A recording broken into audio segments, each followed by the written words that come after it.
Hello বন্ধুরা, সকলকে স্বাগত জানাই আমাদের গল্পের চ্যানেলে। আজকে আমাদের গল্পের চ্যানেল উপস্থাপনা হলো গোপালের গঙ্গা পাড়। চলো বন্ধুরা, দেরি না করে আজকের গল্পটি শুরু করা যাক। গল্পটি হচ্ছে দারুণ মজাদার এবং রোমাঞ্চকর। Let's start. গঙ্গা পাড়। একদিন গোপাল ও কয়েকজন লোক গঙ্গা পাড় হচ্ছিল। সকলের কাছেই বেশি মাল থাকায় নৌকাটি প্রায় জলসই হয়ে গিয়েছিল। মাঝে মাঝে কাত হয়ে নৌকায় জল ঢুকছিল। লোকও বেশি হয়েছিল, মাছও ছিল সেই নৌকায় প্রচুর। তাই দেখে একজন যাত্রী তার বড় মোটটা মাথায় তুলে সোজা হয়ে দাঁড়ালো।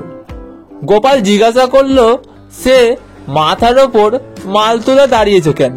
সে বলল, তাহলে নৌকাটি ডুবে যাবে না।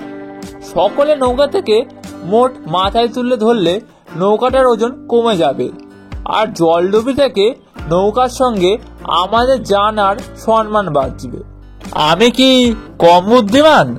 গোপাল লোকটির বুদ্ধির বহর দেখে না এসে পারল না এই আহম্মক লোকটার কথা শুনে। বন্ধুরা, গল্পটি এখানে শেষ হচ্ছে। আপনাদের গল্পটি কেমন লাগলো অবশ্যই কমেন্ট করে জানাবেন, এবং আপনাদের যদি কোনো গোপাল ভাঁড়ের গল্প শুনতে ইচ্ছা হয় সেটাও আমাকে কমেন্টে জানাতে পারেন। দেখা হচ্ছে পরবর্তী ভিডিওতে। ততক্ষণ ভালো থাকুন, সুস্থ থাকুন, আমাদের চ্যানেলের সাথে সর্বদা যুক্ত থাকুন। ধন্যবাদ।